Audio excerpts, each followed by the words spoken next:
Good morning, everybody, and welcome to our service this morning. In this moment in time in which we celebrate fathers, and of course not just our natural fathers, but all those in life who have been a fatherly figure for us, male or female.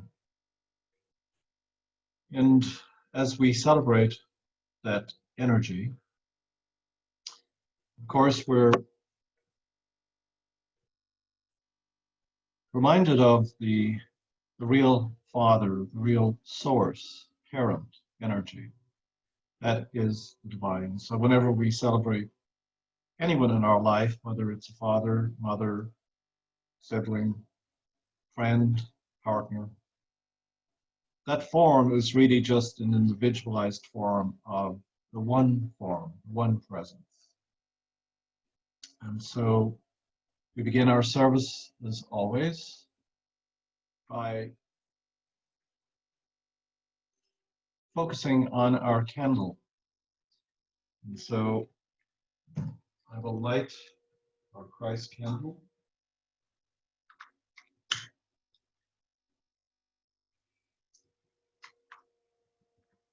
Christ candle, of course, symbolizes that source energy, that Father, Mother, divine energy that has created all of this, all of creation. The universe is and abides in us. And so as we take a moment to be aware of this light, we recognize the light in all forms. We recognize the light in our fathers, even if it wasn't apparent to us at the time. And likewise, we recognize the light in ourselves, even if it isn't apparent to us. And so put the candle back here so that it can be seen during the service, and it will burn brightly as a reminder of who we all are. To start us off,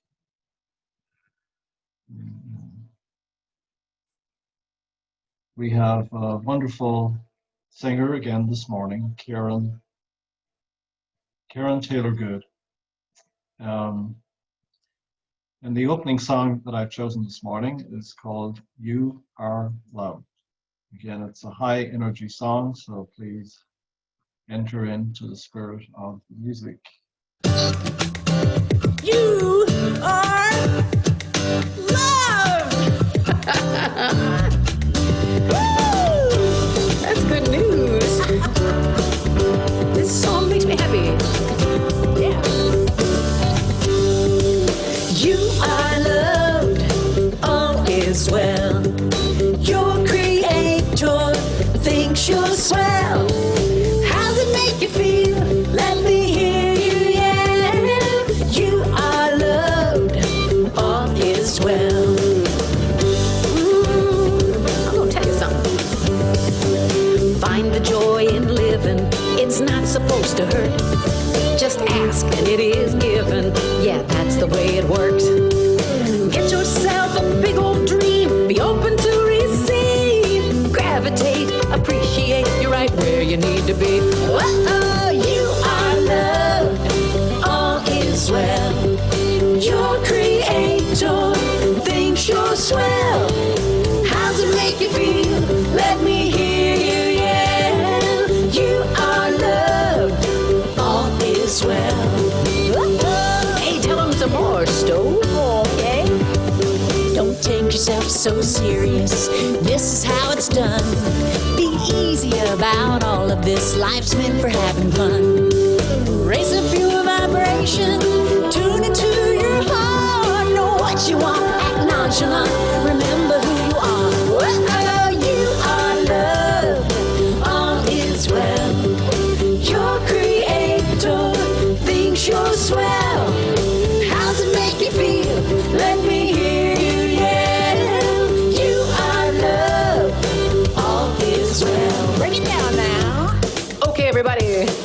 your hands together for a little middle-aged white women's rap.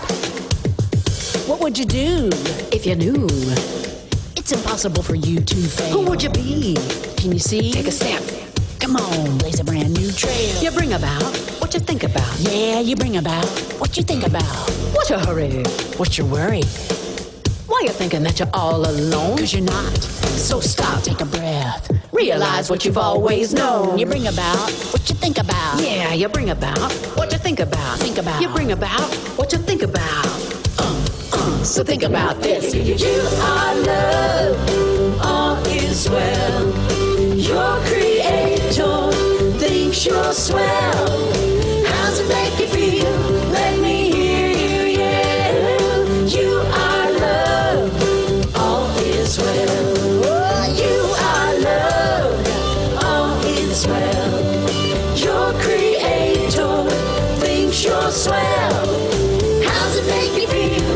Let me hear you yell. You are love, all is well. You are love, all is well. Wonderful.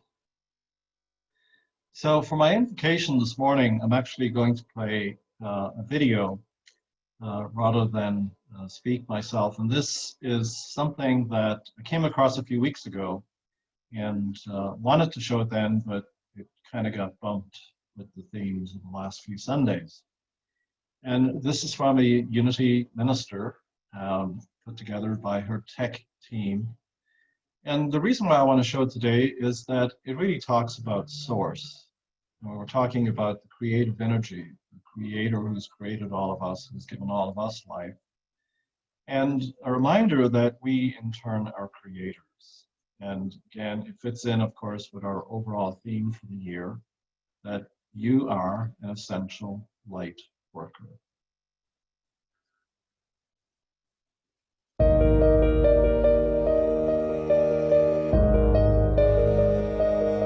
As I chatted with friends and family from a safe distance to see how they were handling sheltering in place, I discovered that some had lost their jobs, or they'd been furloughed, or they'd had to close their businesses temporarily, and they were doing whatever they could to keep a roof over their head. Some were going back to the fast food industry.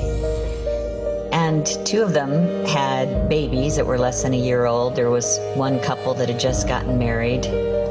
And while I knew that most of them had a larger family to help care for them, including me, I thought about the millions right now who may not have that support.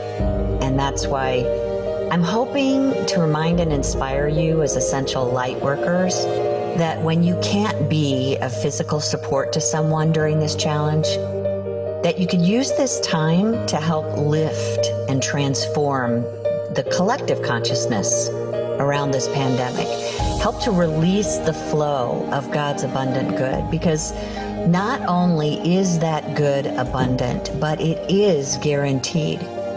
At this very moment, there's an infinite realm of spiritual substance among us, as Jesus said. It's that kingdom of God he was talking about. It's that treasure in heaven. And it's not a treasure that's to be gained after we leave this world. It's ready now to be formed and fashioned into our daily needs. But that requires a consciousness that can see it and claim it and call it forth into the world. I want to remind you of something that our co-founder of Unity, Charles Fillmore, wrote from his book, Prosperity. He said, "The spiritual substance from which comes all visible wealth is never depleted. It is right with you all the time and responds to your faith in it and your demands on it. Be still and turn within to the great source. See with the eye of faith that the whole world is filled with substance. See it falling all about you as snowflakes of gold and silver.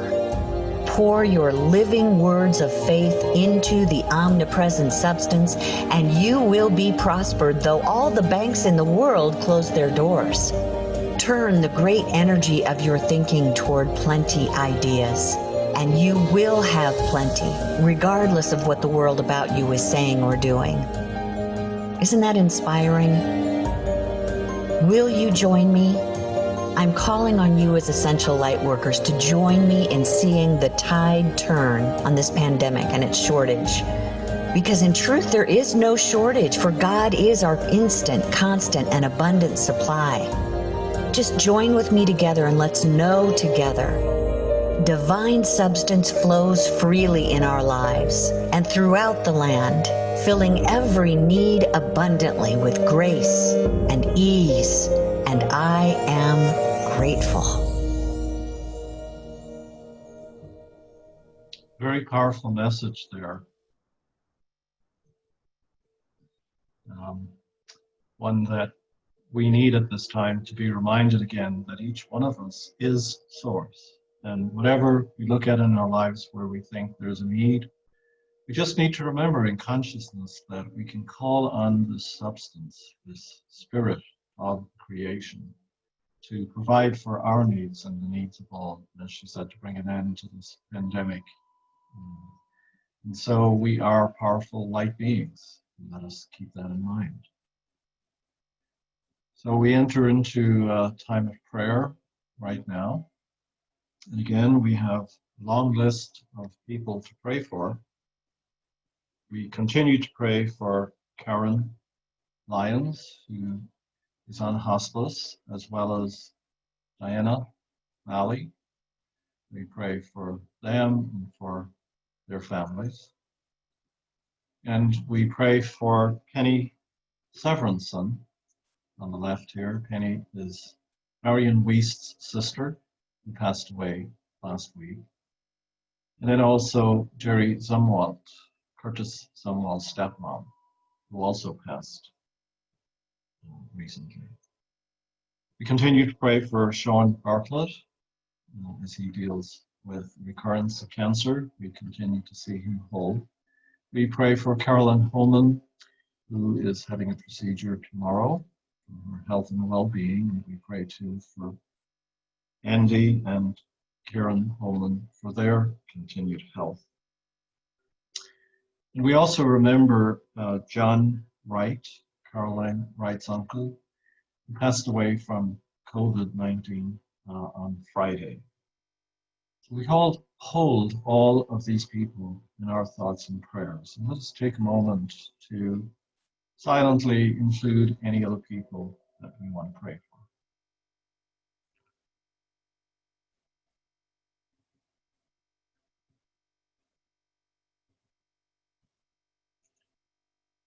So I invite you to say this prayer along with me. In this day and in any day, our deepest hope, our most tender prayer, is that we learn to listen. May we listen to one another in openness and mercy. May we listen to plants and animals in wonder and respect. May we listen to our own hearts in love and forgiveness. May we listen to God in quietness and awe. And in this listening, which is boundless in its beauty, may we find the wisdom to cooperate with a healing spirit, a divine spirit, who beckons us into peace and community and creativity. We do not ask for a perfect world. We do not ask for a better world. We do ask for deep listening. And as we listen then, we hold the thought of a mighty peace. And this mighty peace, this consciousness, is the healing itself, the healing that we all need and require. And so I'm going to read the daily word for today. And it says, I give thanks for all expressions of fatherly love. My relationship with my father may have been positive and nurturing, or difficult and challenging. He may have been a strong presence during my childhood, or he may have been absent. We may be part of each other's lives today. We may be estranged. He may have passed from this earthly life. Whatever our circumstances, I bless my Father and I see him now enfolded in divine love. As I honor my father, I honor all the fatherly figures who have helped guide me along my path. Family members, teachers, neighbors, clergy, employers, and friends. I bless them all as I recall all the ways each one, in a unique way, has modeled strength, guidance, wisdom, and patience. Their presence remains with me, thanks to their gifts of fatherly love. I give thanks for all expressions of fatherly love. And so at this time, we have our meditation, and I have invited Frank Castro-Weir to lead us in the meditation. And I'm going to unmute you. So I think you're up, Frank. If you want to. Thank you. And good morning, everybody. The meditation today, I tell you, I was a little struggling with the feelings of separateness, I think, in my culture and in society, and wanting to find that place of oneness again. And the meditation comes from a piece I read yesterday from Ralph Waldo Emerson. And he talks about the place in our soul where indeed we're all one. So I call this meditation the sacred temple of my soul. And I'll invite you to join with me in this meditation to the sacred temple. So if you would be so kind as to close your outer eyes and just be centered and relax. Maybe relax your shoulders. Take a deep breath and relax yourself into this current moment, this current place. Be comfortable. Chiming us in. And invite you now to go into what is in your imagination the temple at the very center of your being. Imagine what that is for you. And as you move into this very temple at the center of your being, I ask you to look around. How do you approach this temple? Are you using some stairs? Are you going through some door? What does it look like as you enter into this temple? What does it feel like? How bright is it? Look around, are there walls? And what's on the walls? Is there art? Or is it a simple place? Do you feel the breeze blowing through this temple of your very soul that rests at the center of your being? What does it smell like?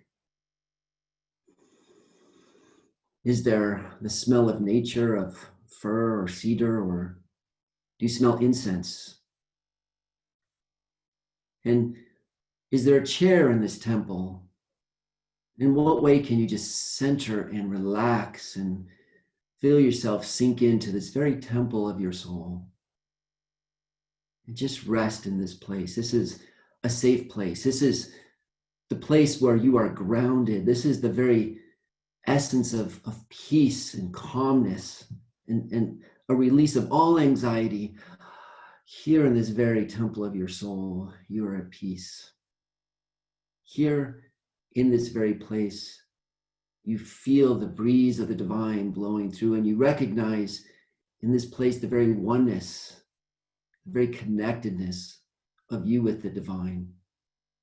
And not only that, the very connectedness in this place, this temple of your soul, with the souls of all others on this planet, of all other beings. This is a place of oneness in this place of peace. This is a place of oneness where anxiety is let go. This is a place of oneness and calmness. But notice as well that in this quiet place, this temple of your soul, you can open your consciousness a little bit and you can still hear, maybe outside your window, the birds chirping and the squirrels chirping, and maybe someone's cutting the grass in the distance or somebody's talking. We're not escaping anything of our lives in this place. We're just changing the focus of our gaze. We're recognizing that truth that is always there, that infinite place of our always connectedness. And all the things that are happening around us, this play of consciousness, that too is sacred. All this play that at time may seem like separateness, we're just playing out this consciousness of our lives. It's unfolding in our lives, but our truth is that we're here in our temples. This is our home base. This is the place where we're at one. This is the place of sacredness where we feel connected. This is our essence. This is our truth. And so even as we soften our gaze and recognize outside us, the life goes on and challenges keep going on, and maybe what appears to be separateness is there. Our truth is oneness. Our truth is connected. Our very essence is here in our temple of our soul. And so we then move back into our world, and it's not leaving this temple of our soul. It's just changing our gaze to look out and to be part of the sacred play of the life and the sacred play of consciousness and the evolution of our incarnation, where we belong as well. And we bring the in to the out, and we bring the out to the in, and there's no dualism. It's all this flow of our life. And in this place, we can always return just by changing our gaze back into our temple and say, all is well. We are at one with others. We can be refreshed.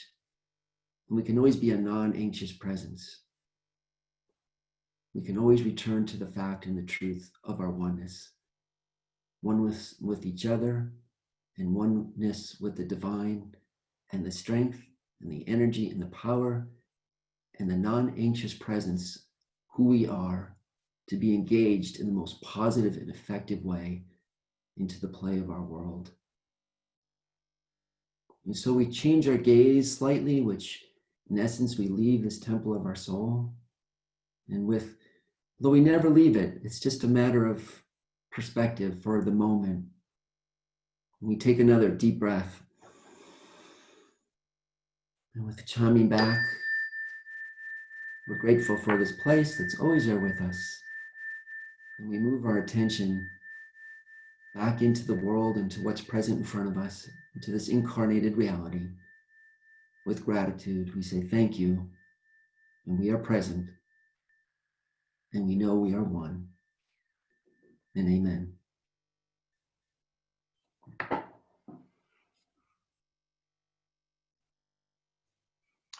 Thank you so much, Frank. That was beautiful. Light in all forms. Thank you.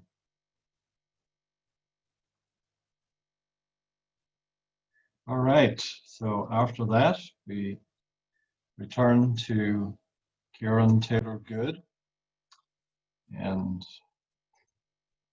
move to our next song, Quiet Love, which is a song that was written especially about Father. So.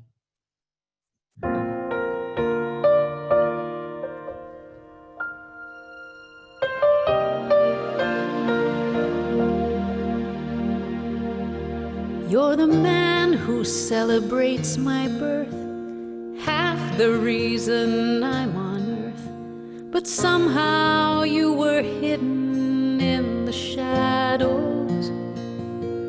I spent half a lifetime at arm's length, saw weakness in your quiet strength. But love has finally opened up my eyes.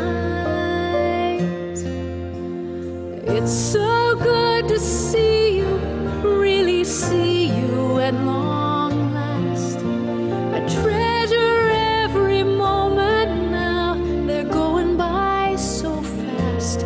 Years of longing for a father, and you already existed. Yours is such a quiet love, I almost missed it.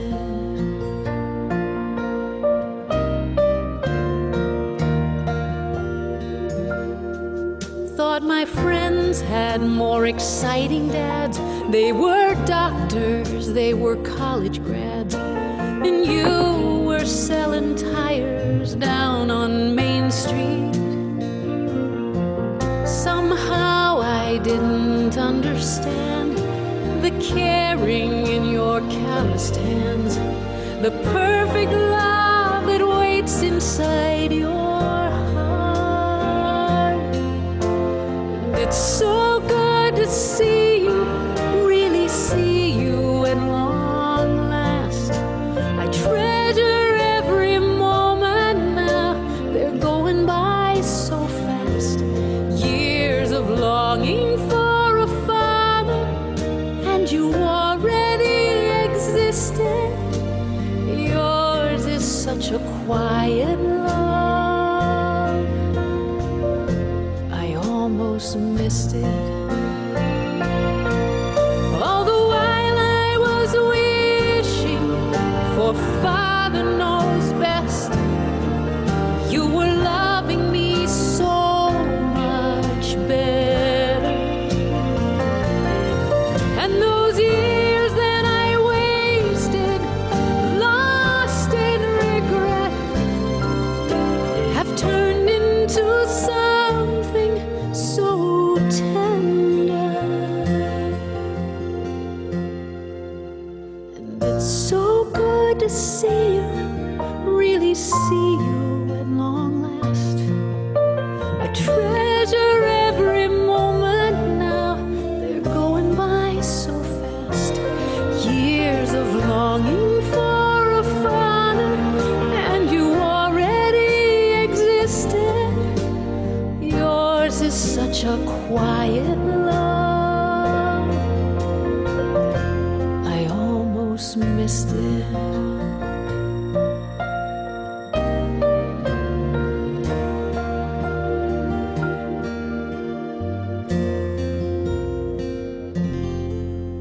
I almost missed it.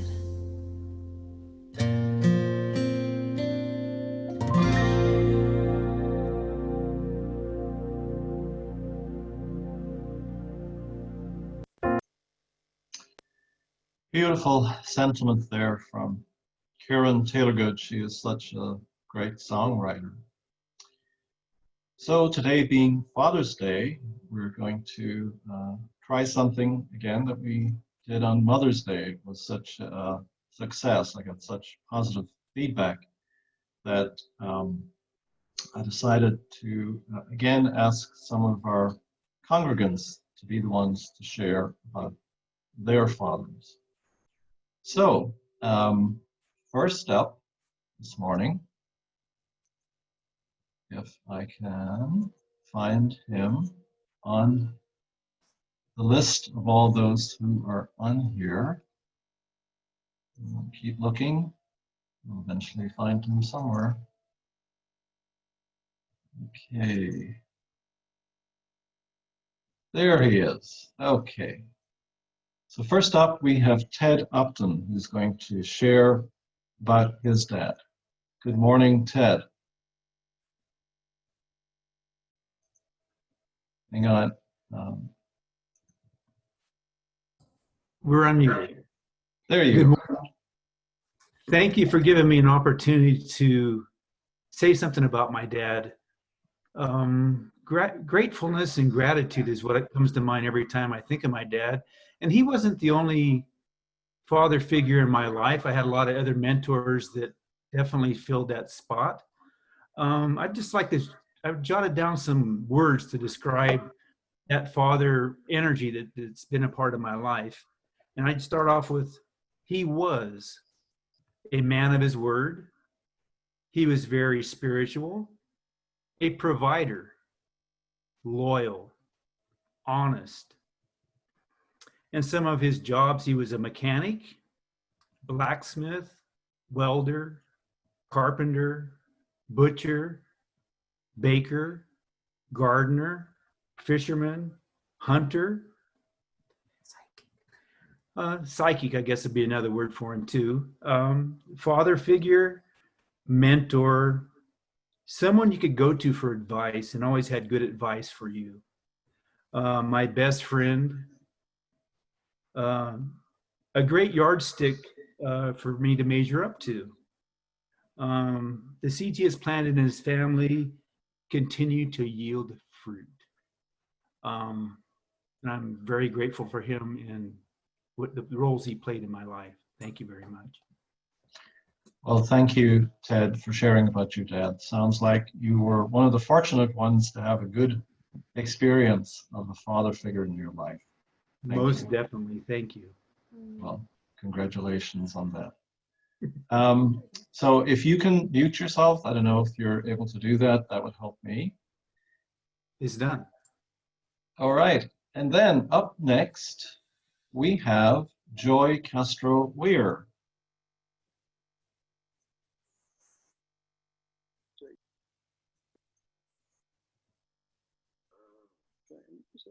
Joy, are you there?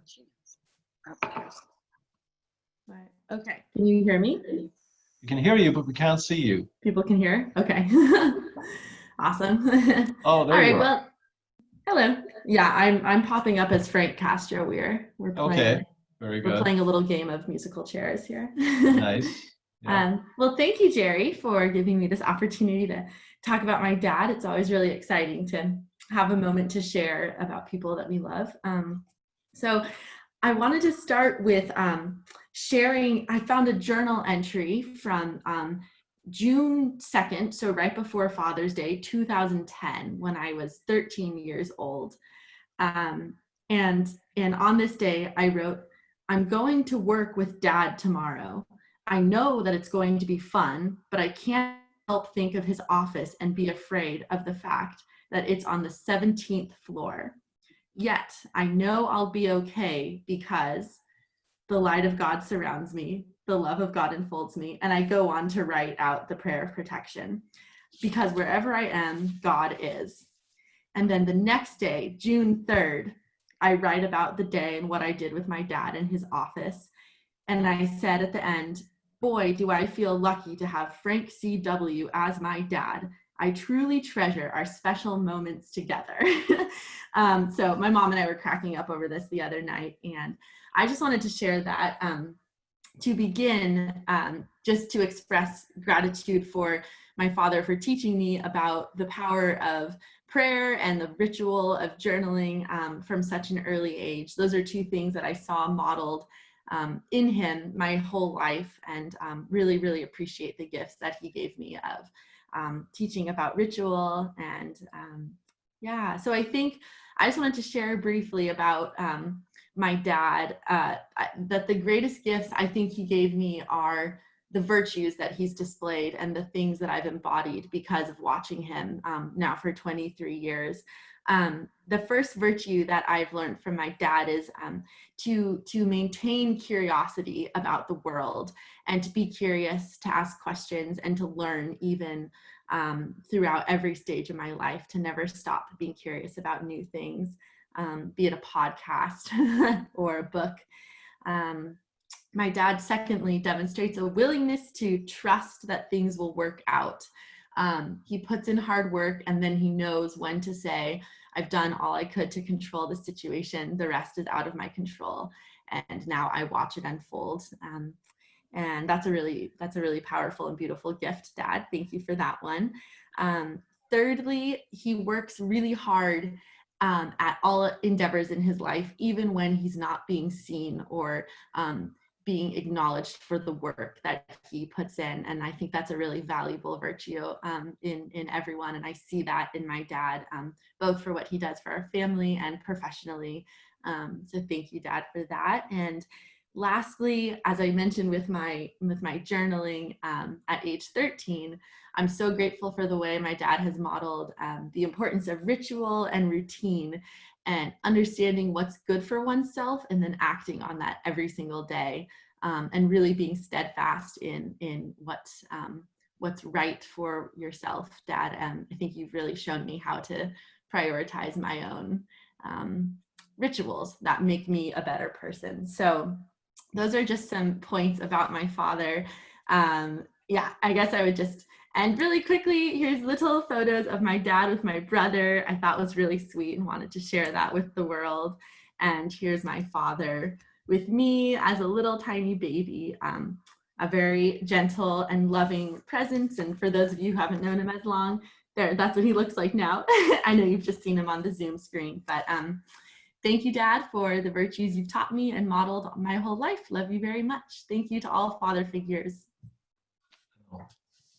Wonderful. Thank you, Joy. That was beautiful. And the nice thing is that we all know your dad. And so we know that all those things that you're saying are so true.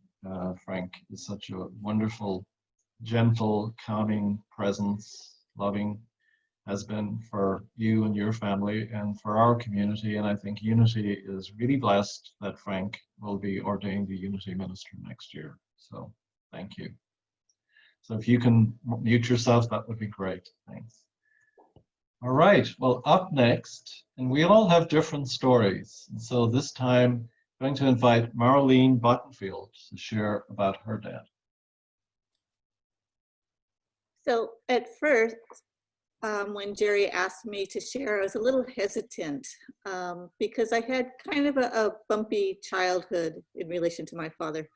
A little history on that is my dad got a business degree in Omaha, Nebraska, and then moved to Germany and on to Hungary to get a PhD in business efficiency.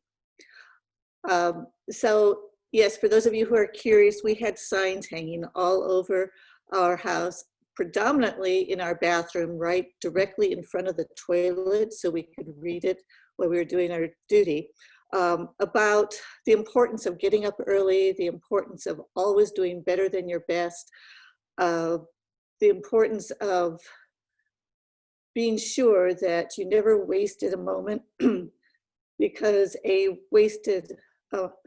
mind that was idle was a waste. And so it was almost like I had a childhood of, The Sound of Music and the captain that was very staunch. That was what it was like with my father. He was a very successful, highly influential businessman. And I often heard about how lucky I was to have such an amazing father when I had the opportunity to meet some of his business associates. And I idolized my dad. I thought, wow, everybody thinks he's this incredible person. And I really held that in my heart of how important that was to me too. But at the same time, our relationship was a very painful relationship for me, both physically and emotionally.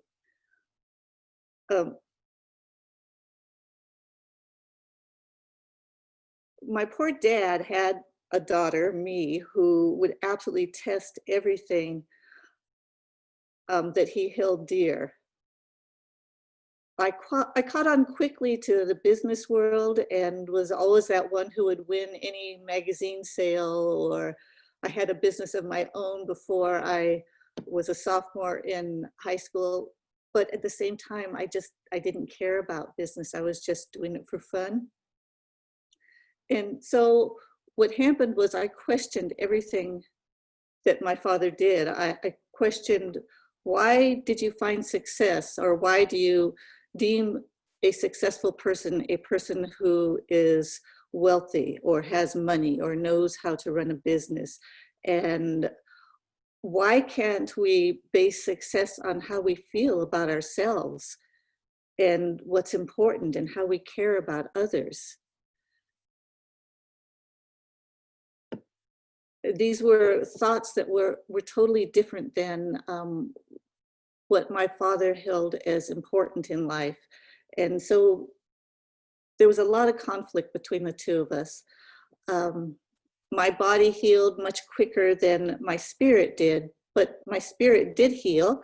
And when I left home, I thought about what kind of gift I wanted to give to my children as I was raising them.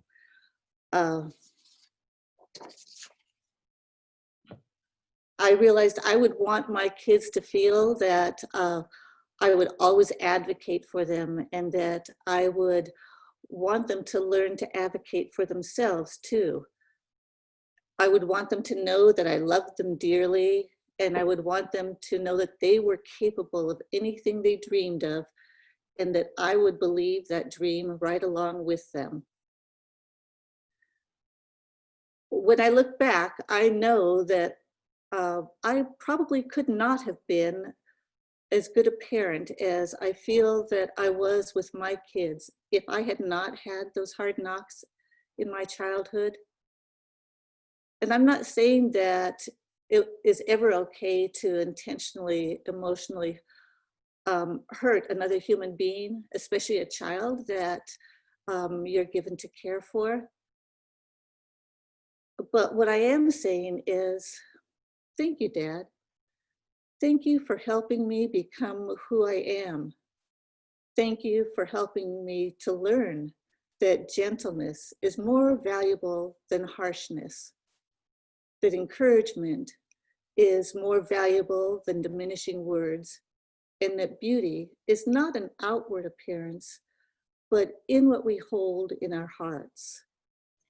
And that, yes, success is based on how we feel about ourselves and others, not on money. As an adult, I realized that my dad did have a kind heart in spite of himself. My parents were always inviting people from around the world to our house, and they always watched out for friends and acquaintances who were struggling with life.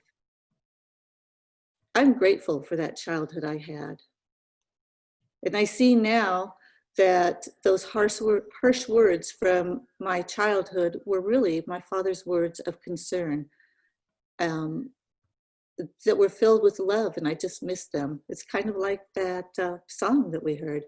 So thank you, Jerry, for giving me this opportunity. Well, thank you, Marlene. You always have something powerful to share. And I think on Father's Day, it's important that we share both sides of the story. So I'm really appreciative of what you had to share. Thank you. So if you can mute yourself, that would be great.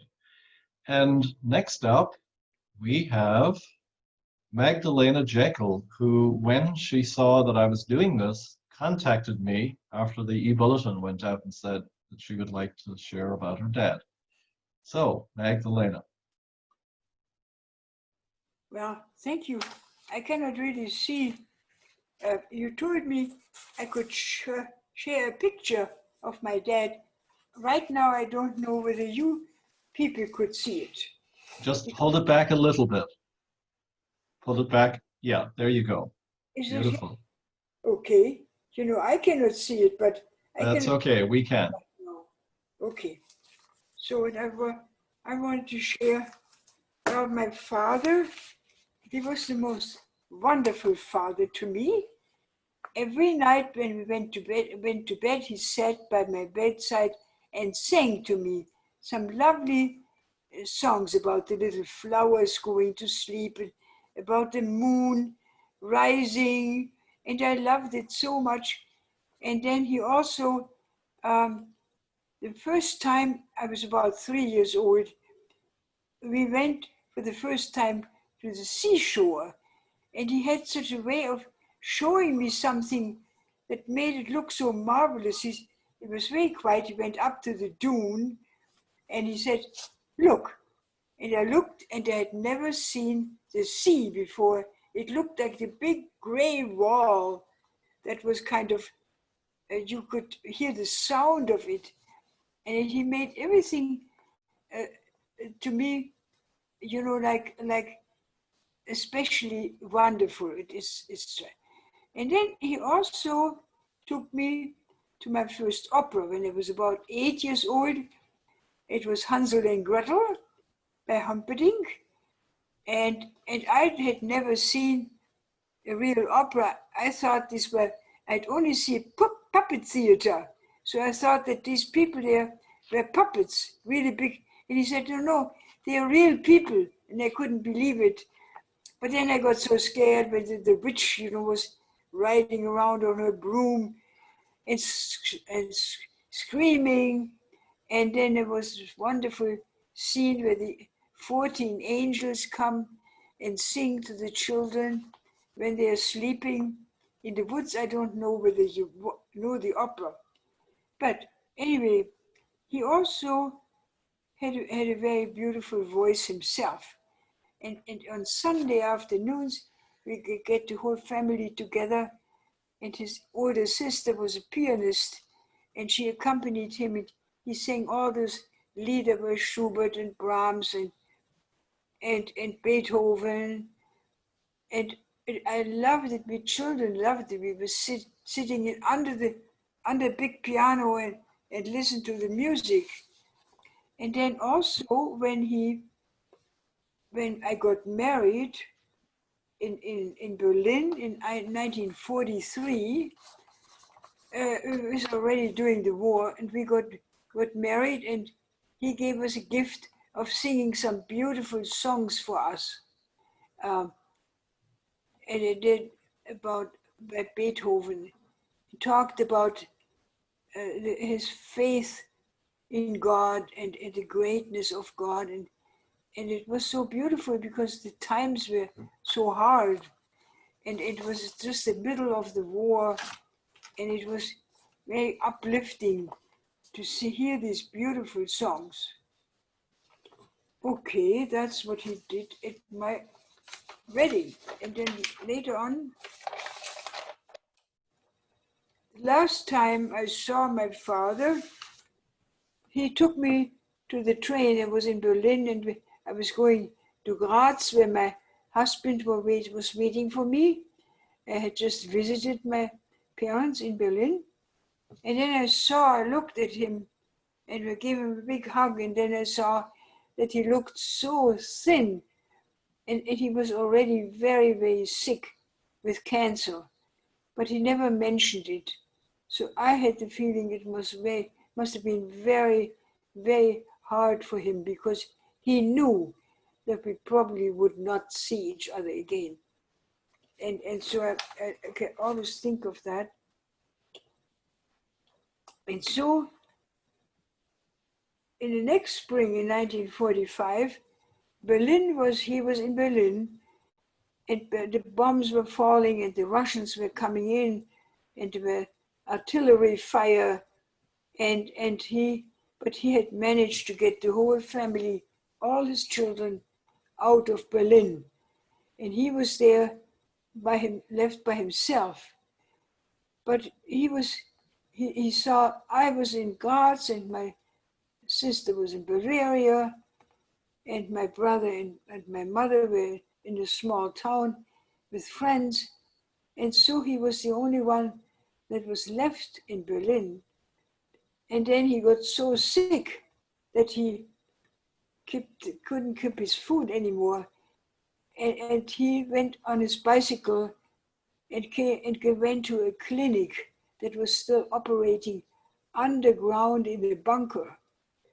So the clinic, they took good care of him, but then he needed some surgery, and he had the feeling that he probably might not wake up from that surgery anymore. So he wrote a beautiful letter for his children, a farewell letter. And then when they operated on him, he did not wake up, he died, and he was only just about a few days before his 60th birthday. He was not very old. So every time I think of him, I was so sad that he died alone, and nobody, we could not be with him. But then it came to me, this really feeling of great peace, because I had the feeling he did what was most important to him. He had his family all safe, and he died a happy man, I'm sure, because he knew he had done the right thing, and that we were all. And so now, when I'm so old, I'm now 97 now, and he was not even 60. So I got a lot older, than he ever did. But I always still, he is still with me, I have the feeling. He is still with me. He is still protecting me and loving me. And I have this, every time I think of him, I feel this great peace and great gratefulness for him that he loved me so much. So that's about all I have to say. Well, thank you very much, Magdalena. As you speak of your dad, I think we can all feel that connection that you had with him, and Yeah, yeah. that beautiful energy and peace that you talked about. So thank you so much for sharing. Okay. And if you can mute yourself, Magdalena, if you Can can, I that's mute fine. myself? I don't even know where I am. Can you not mute me? Well, I can't, for some reason, it's not coming up on your screen right now. So I'll just ask you to be quiet. And so we're going to move to our next person who's going to share, and that is Dennis. You're good. So just a quick comment before I get started. I don't mean to disparage any divorced fathers. My relationship with my father, my mother's first husband, was not very good. Earlier this year, I was trying to remember him as a father, and events would have happened in our lives that were positive, and I could not think of a single event that I would call positive. I could think of a couple that I would call neutral, and about 4 or 5 that were very definitely not positive. My father, my natural father, I need to put that in first. My natural father was a master sergeant in the Army and served in the Second World War, Korea, and Vietnam, the early days of Vietnam. I have almost no recollection of him at all, except an event that happened when I was 19 years old. When I was 19, I asked my natural father to allow my stepfather to adopt me and my siblings. And there were 4 of us that had my natural father's name. And he wrote me a letter, blistering letter about my mother and my stepfather, that it took me 40 years to forgive him for. If he had not written that letter, I probably would have had a better opinion of him. But after that letter, I had a very poor opinion of him. And the court case on child custody went to the 3rd District Court of Appeals in Sacramento, where my mother was awarded custody. What I do remember of my natural father is that he had a distant relationship with the truth. And that is something that he gave me in the opposite sense.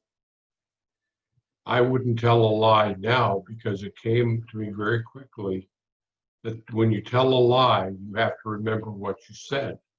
When you tell the truth, you don't have to remember what you said. But let's go on to my stepfather. My stepfather, and I don't call him my stepfather. When I refer to my father, I'm referring to Barney Casella. He came into my life when I was about 6 years old, when my mother introduced him as my new father. And I thought, great, I don't like the other one anyway.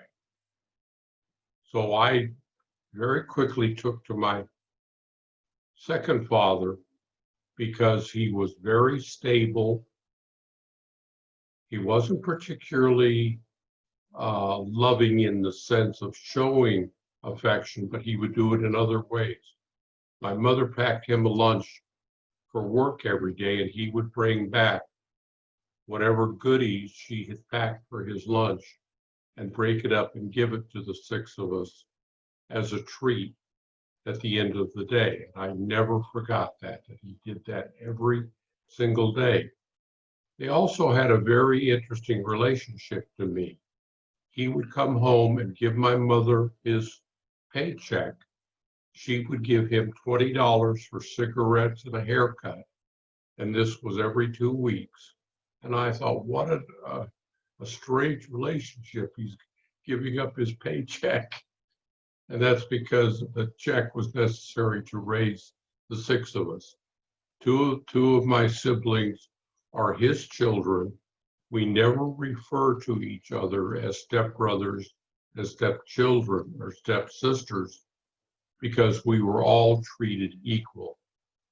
I never saw ever a difference between how he treated the 4 that were not his children and the 2 that were his children. We were all treated equally.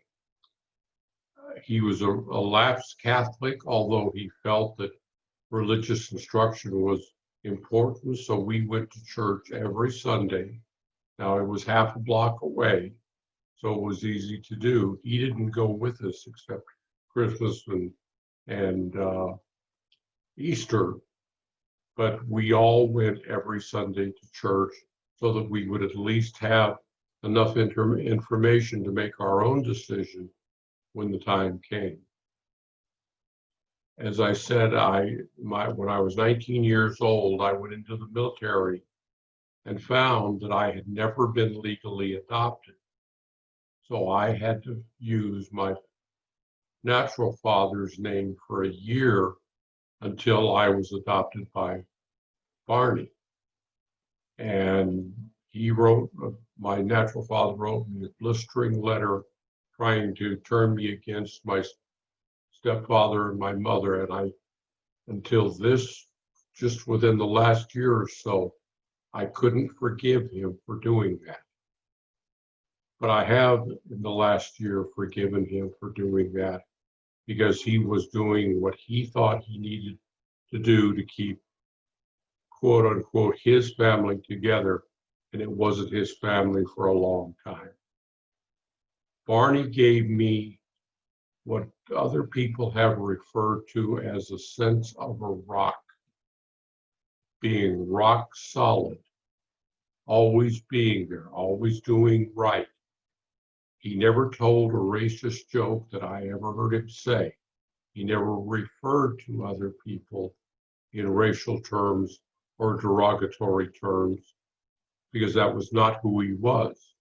Now, I would occasionally tell an Italian joke at the dinner table, and I would get a blistering look from him for having said something about it in funny reference to Italians, because he was an Italian.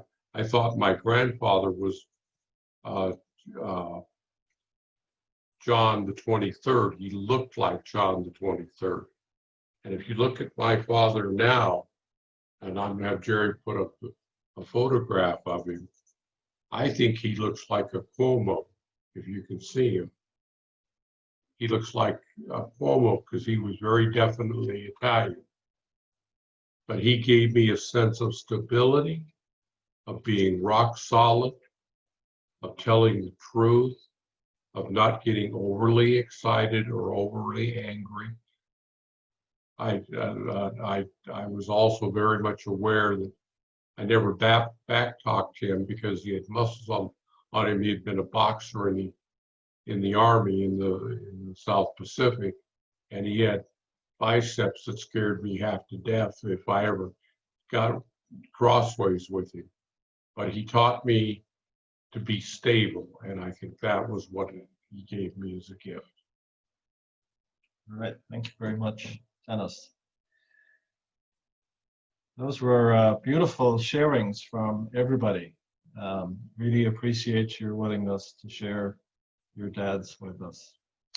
All right, so we move on to the next part of our service.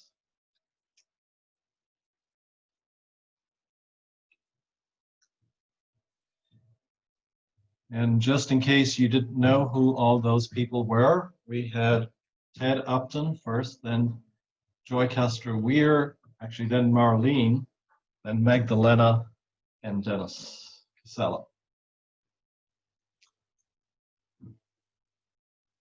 So our power words for the month of June are, my heart knows well-being, no matter the circumstances. My heart knows well-being, no matter the circumstances. And again, with a grateful heart, we gather this morning, just conscious of ourselves as source and how all of you have been such a source of generosity and prosperity for our center during these last several weeks and months. We are really grateful for that. And again, we say our mantra, I give in love because I love to give. I give in love because I love to give. Now we have another special song from Kieran Taylor Good, All Is Well.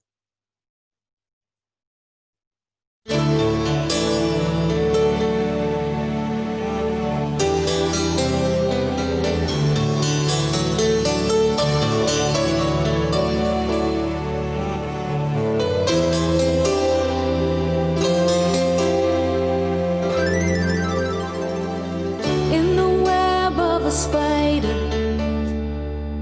in the spout of a whale, in the stripe of a tiger, in the curve of a snail, there in each creation, in each grain of sand, there is order, there is a master plan. The light of God surrounds us.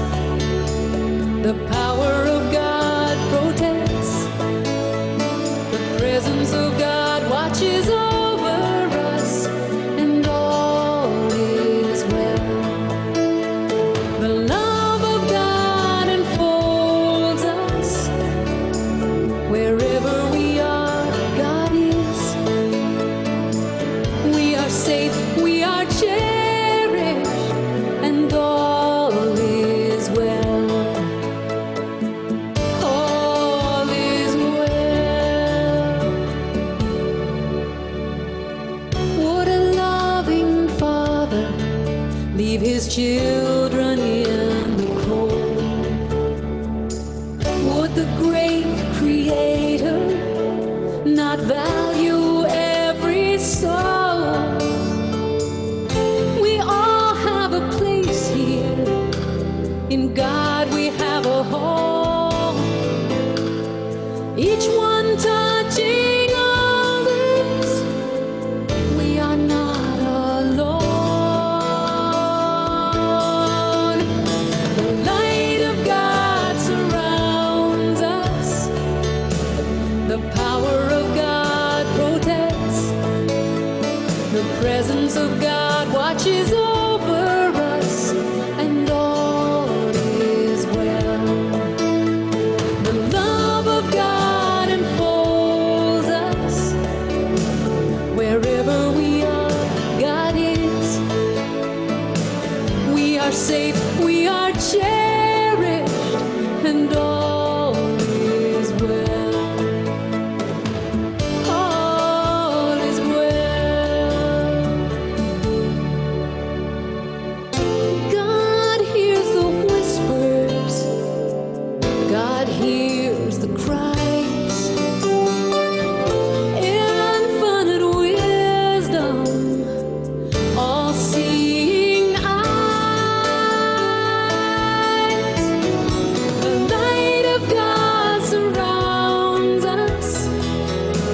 The power of God protects. The presence of God watches over us, and all is well. The love of God enfolds us. Wherever we are, God is. We are safe, we are cherished, and all is well. All is well.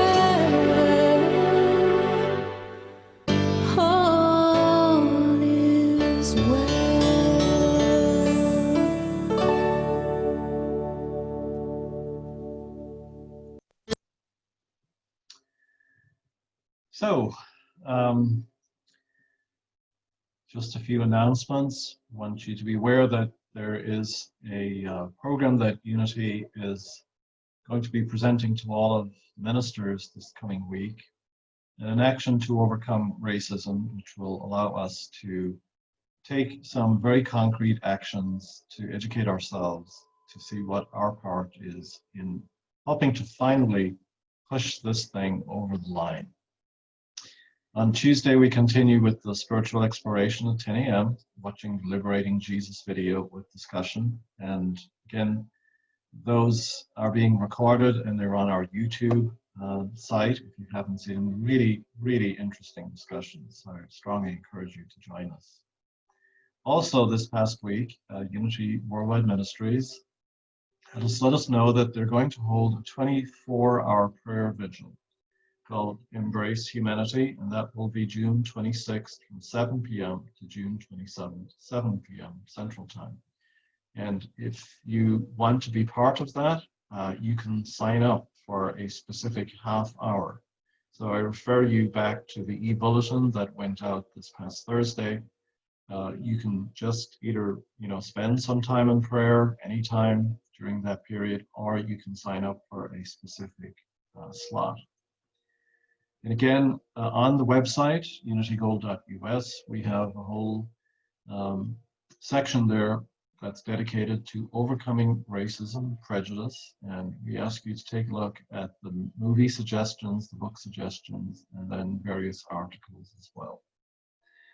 And at the same time, we're celebrating our families, their diversity, and who we are. So please send us in photos of your extended families. We would love to see them. We continue to have our wall of remembrance, and we are adding people as always, including all of the Black lives that have been taken very recently in the last year or so. I think you saw this at the beginning. Jane Elliott, who's a wonderful race educator, once said to a group of people, "I want every white person in this room who would be happy to be treated as this society in general treats our citizens, our Black citizens. If you as a white person would be happy to receive that same treatment that our Black citizens do in this society, please stand." Unsurprisingly, no one moved. She pauses. "You didn't understand the directions. If you white folks want to be treated the way Blacks are in this society, stand." More marked silence and a lack of movement. She continues. "Nobody's standing here. That says very plainly that you know what's happening. You know you don't want it for you. I want to know why you're so willing to accept it or to allow it to happen for others." Great truth there. And then last Sunday, we did have a moment at the Robinson Plaza in Nevada City where I invited the interfaith leaders to all come together to kneel in silence for almost 9 minutes. And I think we will just finish with prayer of protection. Oops. Now I don't know how I'm going to be able to stop this. Okay, well, you know what? The song that we just listened to included all the words from there, so maybe that will be it for today. And I'm just simply going to open it up and unmute.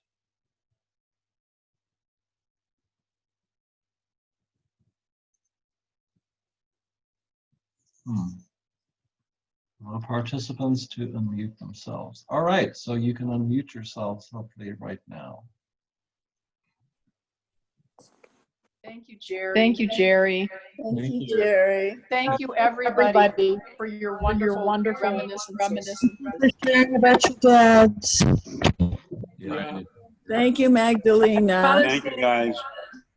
Happy Father's Day to you all. Happy Father's Day. Hi, Marianne. Hey, have a beautiful week. Jennifer and Brian. Thank